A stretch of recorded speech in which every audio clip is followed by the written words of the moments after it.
इसको page number 63 and example number 17, 2 by x plus 3 by y is equal to 13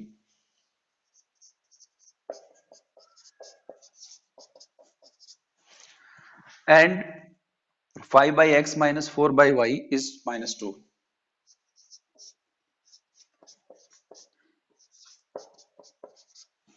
ये हमारे पास एक equation है जिसको हमें सॉल्व करना है। देखिए अब ये डिवाइडेड बाय में है तो कैसे करेंगे, बहुत ही आसान है ये।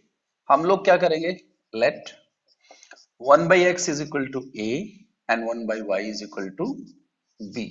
जो भी इसके डिनोमिनेटर में है उसको कंप्लीट लेके हम लोग इस तरह से इसको सेट कर लेंगे। तो ये इक्वेशन क्या बन जाएगी, फर्स्ट इक्वेशन जो है और ये सेकंड है, ये क्या बन जाएगी 2a plus 3y is equal to 13 और ये क्या बन जाएगी 5a minus 4, I am sorry b आएगा यहाँ पे क्योंकि हमने उसे b लिया 1 और y को, minus 4 b is equal to minus 2।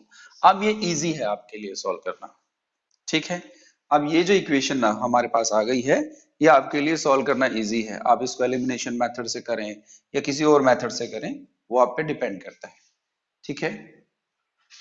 Next example हमारे पास है एग्जांपल नंबर 18। एग्जांपल नंबर 18 में लिखा है डिवीजन में, जो हम देख रहे हैं एग्जांपल नंबर 18 का जो डिवीजन पार्ट है उसमें हम देख रहे हैं कि 5 divided by x minus 1 plus 1 divided by y minus 2। अब देखिए इसको कैसे करेंगे, बहुत ही आसान पार्ट है ये भी।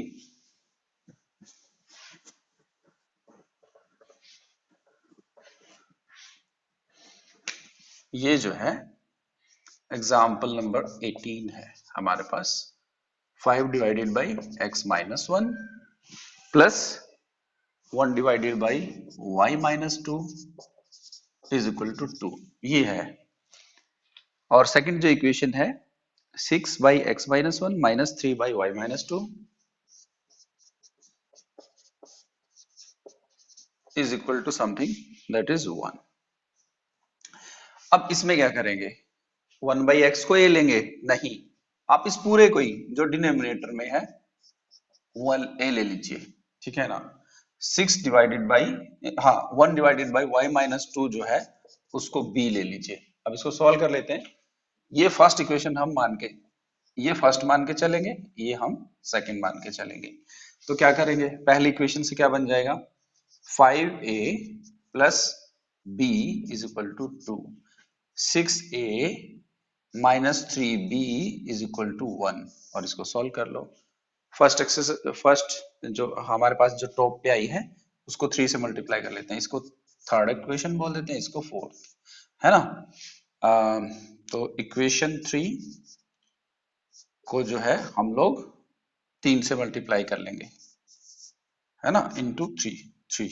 इसको लिख लेना आप पूरा कि equation multiplying equation 3 by 3 on both side, है ना। तो हम लोग क्या करेंगे इसको, ये क्या आ जाएगा 15a plus 3b and is equal to 6। अब दोनों को ऐड कर दीजिए तो ये कट हो जाएगा और ये आ जाएगा 21a is equal to 7 and a will become 1 by 3। 7 by 21 1 by 3। मैं एक ही वैल्यू आपको इसमें से निकाल के दिखा रहा हूं, बाकी दूसरी आप खुद कर लेंगे। अब देखिए इसको भी हम a ले लेते हैं, कोई भी एक 5 इसको ले लेते हैं। तो from 5 and a, 5 and a 1 over x minus 1 a हमारा आया है 1 बाई x माइनस 1 है, इसमें से अगर लें और यहां से अगर लें तो ये 1 बाई 3 है। तो क्या हुआ इसका मतलब कि x minus 1 is equal to 3 आ गया, x minus 1 is equal to 3। तो x कितना आ गया भाई 4। इसी तरह से हम लोग y की वैल्यू निकाल सकते हैं, ठीक है। नेक्स्ट हम लोग एग्जाम्पल नंबर 19 ले, थोड़ा सा ट्रिकी है और ध्यान से आप समझिएगा इस चीज को। आप वीडियो को पॉज कर लें और इसको नोट डाउन करें। जैसे कि मैं हर एक वीडियो में आपको बताता हूं कि मैथमेटिक्स में एक्सरसाइज जो भी है, आप मैथमेटिक्स में प्रैक्टिस बहुत ज्यादा जरूरी है। आप कंसेप्ट एक बार अच्छे से समझिए और कंसेप्ट समझने के बाद आप एक्सरसाइज जो है प्रैक्टिस जरूर कीजिए उस चीज की। तो एग्जाम्पल नंबर 19 पे हम लोग चल रहे हैं। 19th एग्जाम्पल थोड़ा सा ट्रिकी है और आप ध्यान से ही समझेंगे इसको। A boat goes 30 kilometer upstreams and 40 kilometre down 44 kilometre downstream. अब ये अपस्ट्रीम और डाउनस्ट्रीम क्या है भाई? देखो, ये पानी है खड़ा हुआ, ठीक है ना, खड़ा हुआ पानी है, और ये है इस पे बोट, देख रहे हो आप, ठीक है। अब इस पानी को मैं कहता हूं कि ये पानी अब ऐसे बह रहा है, ठीक है, इधर तरफ। समझिएगा बात को ढंग से। क्वेश्चन जो है वो ये है अपस्ट्रीम और डाउनस्ट्रीम। हम लोगों को बताना क्वेश्चन के अंदर ये है, determine the speed of stream and that of boat in still water. अगर तो पानी खड़ा है तो बोट की स्पीड क्या है इसमें, ये बतानी है। और ये जो है अगर ये बह रहा है तो ये कितनी स्पीड से बह रहा है, ठीक है।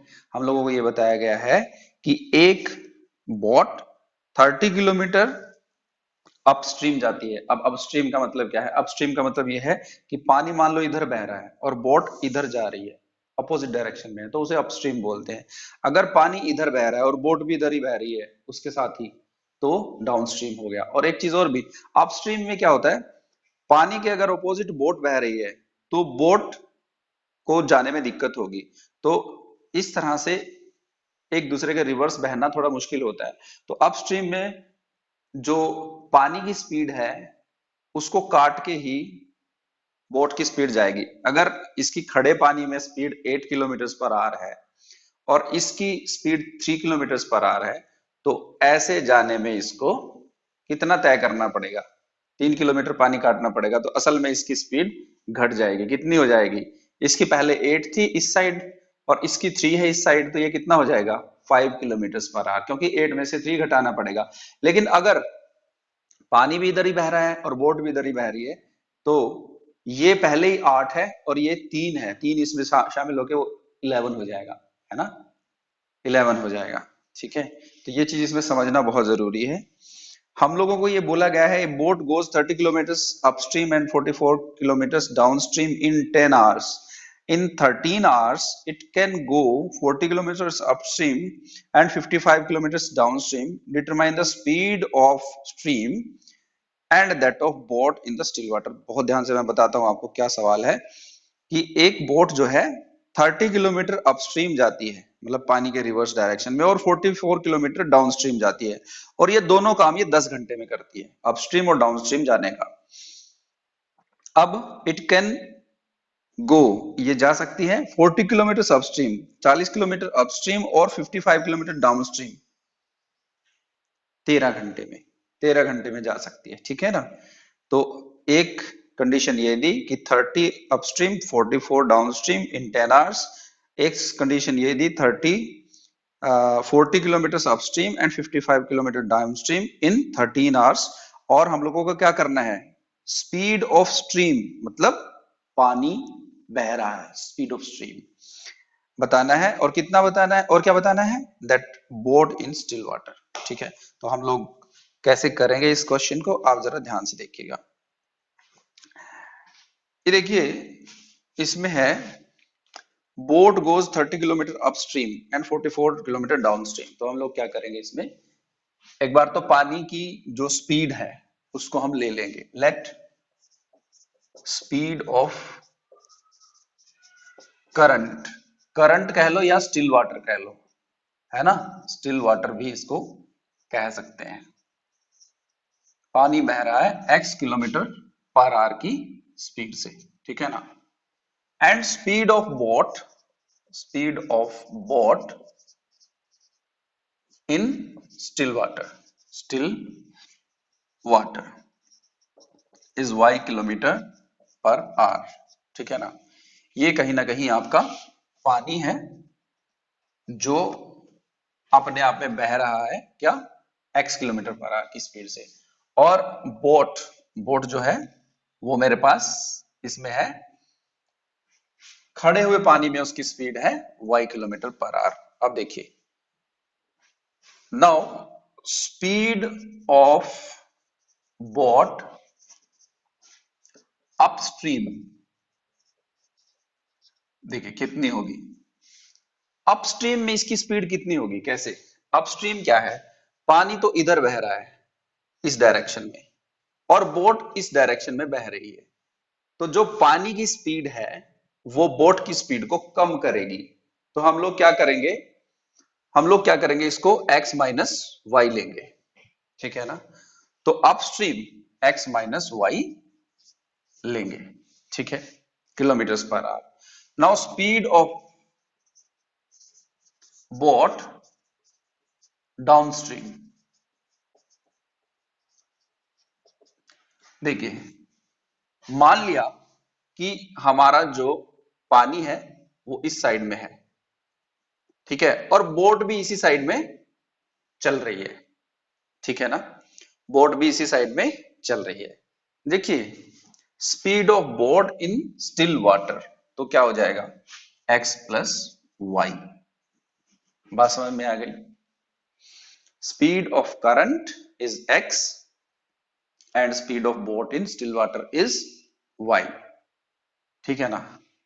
तो y, ये देखिए अगर ऑपोजिट डायरेक्शन में बहेगी तो स्पीड बोट की ज्यादा होनी चाहिए, तो बोट की स्पीड में से स्टिल वाटर की स्पीड घटेगी, तो हम इसको y माइनस एक्स लेके चलेंगे। अब ध्यान रखिएगा इस बात को, स्पीड ऑफ बोट ज्यादा होनी चाहिए तभी तो वो रिवर्स डायरेक्शन में फ्लो कर सकती है ना, तो और स्टिल वाटर से तभी वो अपस्ट्रीम जा पाएगी, तो ये हमने y माइनस एक्स लिया, ठीक है। अब जो कंडीशन दी गई है वो ये दी गई है कि ये डाउनस्ट्रीम कितना बहता है। अब देखिए आप, टाइम दिया हुआ है, टाइम होता है डिस्टेंस अपॉन स्पीड के, टाइम इसके बराबर होता है, ये फॉर्मूला है हमारे पास।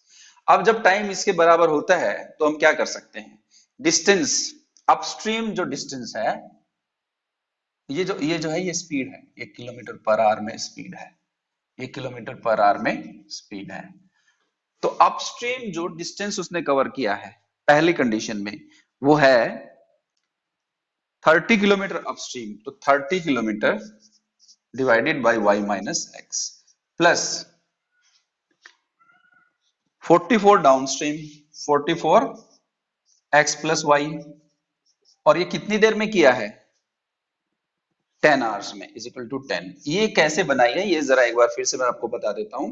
30 किलोमीटर अपस्ट्रीम जाने में इतना टाइम लगा है और 44 किलोमीटर डाउनस्ट्रीम जाने में इतना टाइम लगा है, और टोटल टाइम जो है इसने बोला वो 10 आवर्स है। अब देखिए नेक्स्ट नेक्स्ट हमारे पास कंडीशन है कि 13 आवर्स लगे हैं, किसमें 13 आवर्स लगे हैं भाई, 44 kilometre 40 kilometre upstream and 50 kilometres 55 kilometres downstream, 55 kilometres downstream, ये हमारे पास हो गया। अब देखिए बहुत ही आसान सी चीज बन गई है आपके पास, ये आप इसको x प्लस वाई कहो या y प्लस एक्स कहो, वो आपकी मर्जी है। ये ऐसे हम लोग क्या करेंगे अब यहाँ पे, लेट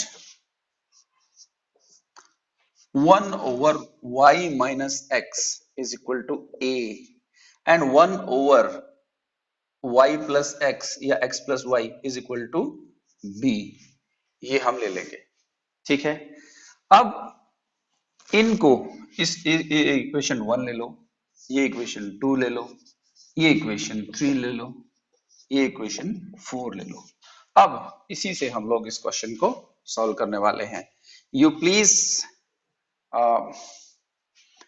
आप इसको नोट करते हुए चले, तो पुट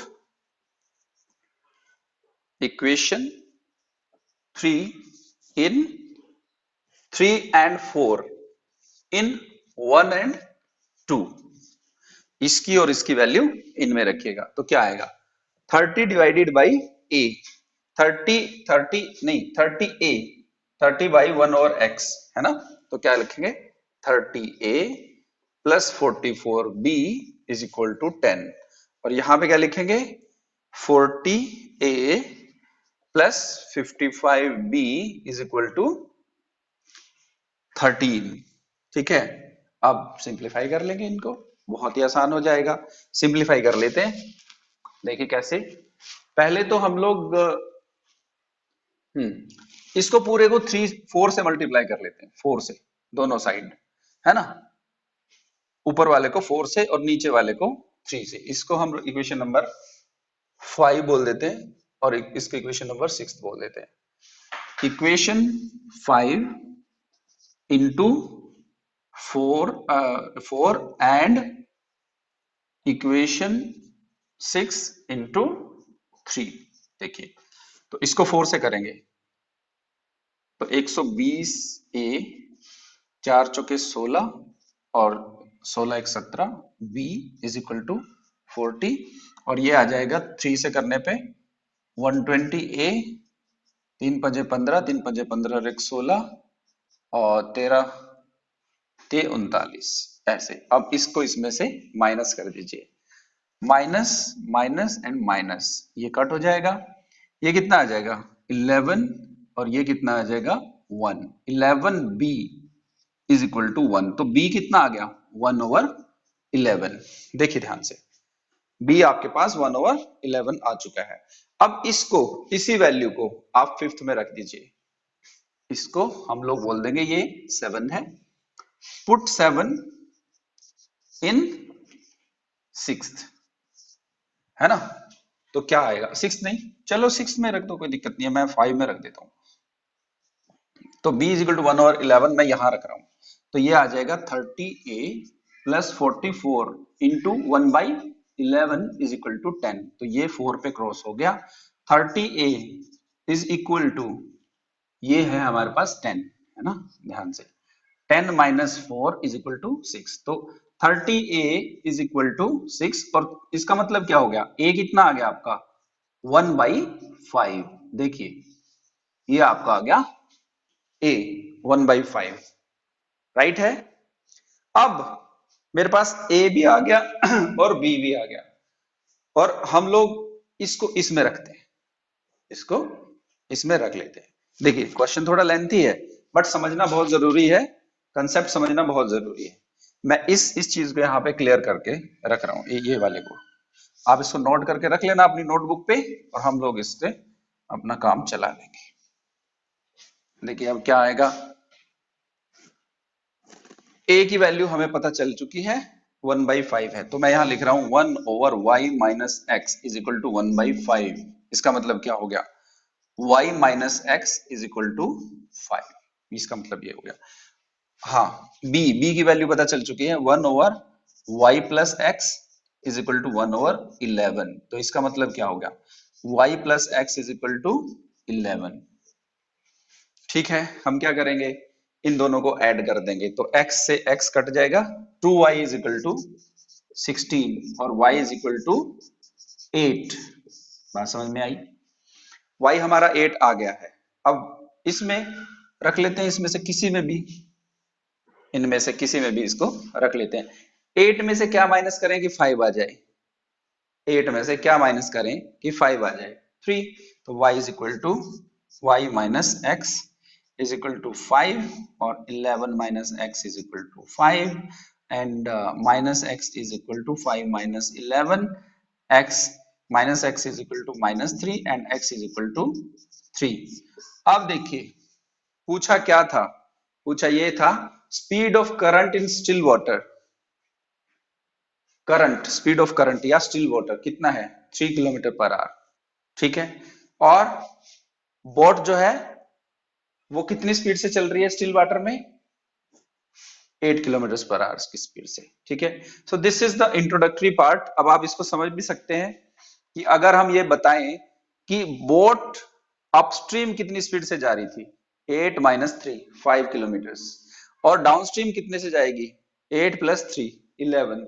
देखो जब उसे ऊपर चढ़ना है तो जो कश्ती है वो पानी की जो जो धारा है उसको काट कर जाएगी, तो उसको ऊपर चढ़ने में दिक्कत हो रही है, इसलिए 8 माइनस 3 मतलब 5 किलोमीटर। और अगर वो उसके साथ बह रही है तो पानी तो साथ में बह ही रहा है 8 किलोमीटर के हिसाब से, कश्ती भी उसके अंदर ही बह रही है, तो 8 plus 3 11 kilometers per hour. So this is an example और ये एग्जाम में भी आ सकता है। This is a great example. So this lecture was delivered, introductory part था ये 3.6 का। Roshni pre school and academy delivered this. आप लोगों को अगर अच्छा लग रहा है तो आप लाइक और सब्सक्राइब भी कर सकते हैं, और आप लर्निंग कर ही रहे हैं, यू कैन अप्रोच मी। ऊपर मेरा बिल्कुल स्टार्टिंग में मेरा फोन नंबर भी है। All the best.